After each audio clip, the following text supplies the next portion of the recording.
अस्सलामुअलैकुम। Class 9 physics 2025 की नई किताब, इसका chapter number 4 turning effects of force. प्यारे बच्चों, इस वीडियो में आपके साथ मैं शेयर करूंगा इस चैप्टर की एक्सरसाइज के कंस्ट्रक्टेड रिस्पांस क्वेश्चंस के answer.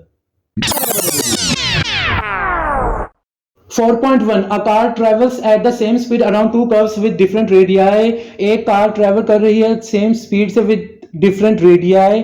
For which radius the car experience more centimetre force. कौन सी कार से रेडियस एक्सपीरियंस ज्यादा करेगा सेंटीमीटर फोर्स को। प्रूव योर आंसर, अपने आंसर को प्रूव करें। तो प्यारे बच्चों, इसका आंसर तो आपके सामने है, मगर आपको प्यारे बच्चों पहले ये डायग्राम को समझना होगा। ये दो सर्कल्स जो मैंने बनाए डिफरेंट रेडियस के, आपको इसे समझना होगा, फिर जाकर आप इस जवाब को लिख सकेंगे, जवाब को समझ पाएंगे। तो जवाब को समझना जरूरी है। आप देख सकते हैं प्यारे बच्चों, स्टूडेंट आप देख सकते हैं कि दो सर्कल डिफरेंट रेडियस के ड्रॉ किए हुए हैं। एक छोटा सर्कल है जिसका रेडियस कम है, एक बड़ा सर्कल है जिसका रेडियस ज्यादा है। आपने एक फॉर्मूला याद रखना है कि रेडियस जो है वो इनवर्स, उसका रिलेशन जो है बेंडिंग से वो इनवर्सली है। आप बेंडिंग जितनी ज्यादा होगी रेडियस उतना कम होगा। बेंडिंग जितनी ज्यादा कम होगी उतना ही रेडियस ज्यादा होगा। देखें इस छोटे सर्कल को, इसका रेडियस कम है तो बेंडिंग ज्यादा है, तेजी से घूमेगा तो चक्कर जल्दी से कंप्लीट हो जाएगा। छोटे सर्कल की बात कर रहा हूं प्यारे बच्चों। तो आपने इस डायग्राम को समझना, फिर इस जवाब को आप लिख पाएंगे। स्टूडेंट्स, अब आपको मैं बताता हूं कि बेंडिंग का सेंटीमीटर फोर्स से क्या रिलेशन है। सेंटीमीटर फोर्स का बेंडिंग से रिलेशन डायरेक्ट है। तो मैं कह रहा था कि रेडियस कम बेंडिंग ज्यादा तो सेंटीमीटर फोर्स भी ज्यादा। रेडियस ज्यादा बेंडिंग कम तो सेंटीमीटर फोर्स भी कम। अब आपने बस ये सब चीजें याद रखनी जो मैंने आपको बताई है, समझाई है, और आपने सीधा सेंटीमीटर फोर्स का फॉर्मूला लिख देना है और ये जवाब भी आपने जरूर लिख देना है, इससे आपको अच्छे नंबर मिल जाएंगे। तो प्यारे बच्चों, बहुत ही डिटेल में मैंने आपको ये डायग्राम की मदद से सवाल समझाया कि बहुत ही इंपॉर्टेंट सवाल है ये, आपको शॉर्ट क्वेश्चन आंसर्स में आ सकता है।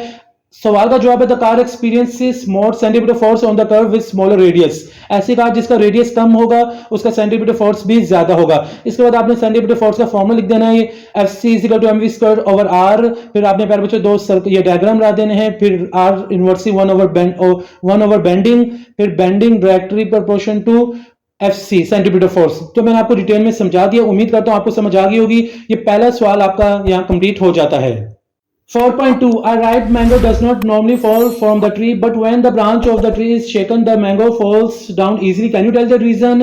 सवाल में पूछा गया प्यारे बच्चों कि एक पका हुआ आम आसानी से नॉर्मली नहीं गिरता दरख्त से, मगर जब हम दरख्त को हिलाएं, शेक करें उसे, तो मैंगो आसानी से गिर जाता है दरख्त से। ऐसा क्यों होता है, रीजन आपने बतानी है। तो काफी इंपॉर्टेंट सवाल ये भी है प्यारे बच्चों। इसके जवाब की तरफ चलते हैं।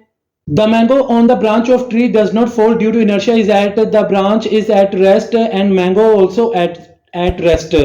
मैंगो जो प्यारे बच्चों आम जो पका हुआ आम है वो ब्रांच पे था दरख्त के, तो वो इसलिए नहीं गिरा because of due to inertia की वजह से, क्योंकि ब्रांच जो थी दरख्त की वो रेस्ट पे थी, वो मैंगो भी रेस्ट पे था। When it is shaken then applied force overcome this effects inertia and due to gravity it falls down.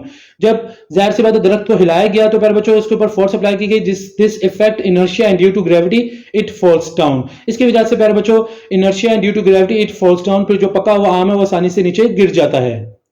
4.3 discuss the concepts of stability and centre of gravity in relation to objects toppling over. आपने discuss करने concept stability का, centre of gravity का, relation to objects toppling over. Provide an example where object centre of gravity affects its stability. आपने एक example की मदद से बताना कि ऑब्जेक्ट्स का सेंटर ऑफ ग्रेविटी कैसे इफेक्ट करती है उसकी स्टेबिलिटी पे, and explain how altering its base of support can influence stability. और आपने बताना कि हाउ अल्टरनिंग इसकी जो बेस है सपोर्ट कैसे करती है इन्फ्लुएंस स्टेबिलिटी। तो काफी इंटरेस्टिंग सवाल है। 4.9 शॉर्ट सवालों में एक सवाल है, 4.9 से मिलता जुलता इसका सवाल है। आप उसका जवाब भी जाकर जरूर देखें, आपको थोड़ा बहुत आइडिया मिल जाएगा सवाल में क्या हो रहा है। ये भी उस सवाल से मिलता जुलता है। तो इसके जवाब की तरफ चलते हैं। Stability depends upon the object centre of gravity and base of support. Stability depend करती है ऑब्जेक्ट्स के सेंटर ऑफ ग्रेविटी पे and base of support. If the centre of gravity is low and with in the base the object is more stable. अगर centre of gravity लो है with in the base the object is more stable, तो object जो होगा more stable होगा। प्यारे बच्चों इसमें ये बताया गया है कि आपको कि वो जो चीज आपने बनाई है, फॉर एग्जांपल कार या टॉय कोई भी, तो वो जो चीज आपने बनाई है उसका अगर जितना नीचे आप चौड़ा रखेंगे, गहरा रखेंगे, तो जितना चौड़ाई उसमें होगी उतना इसमें सतह आ जाएगी और स्टेबिलिटी के भी वहां ज्यादा हो जाएगी। तो ये सवाल का जवाब था, उम्मीद करता हूं आपने इसे नोट कर लिया होगा। 4.4 वाला सवाल काफी इंपॉर्टेंट है। Why N accelerated body can not be considered in equilibrium. तो इसके जवाब की तरफ चलते हैं। N accelerated body is not in equilibrium because net force is acting on it. एक एक्सेलरेटेड बॉडी जो प्यारे बच्चों इक्विलिब्रियम में नहीं हो सकती क्योंकि नेट फोर्स जो इस पर एक्ट हो रही है, जिसकी वजह से कॉजिंग चेंज इट्स वेलोसिटी। तो यहाँ का इस सवाल का जवाब कंप्लीट हो जाता है। लास्ट क्वेश्चन है 4.5 two boxes of same weight but different heights are lying on the floor of a truck। दो बॉक्स हैं प्यारे बच्चों जिनका वजन सेम है मगर हाइट डिफरेंट है, वो फ्लोर पे हैं ट्रक के। If the truck makes a sudden stop, truck अगर अचानक रुका है, which box is more likely to tumble over, why. इनमें से कौन सा जो बॉक्स होगा प्यारे बच्चों वो टम्बल गिर जाएगा और क्यों। ये काफी इंपॉर्टेंट सवाल है प्यारे बच्चों, इसके जवाब की तरफ चलते हैं। When a truck makes a sudden stop then the higher box will more tumble.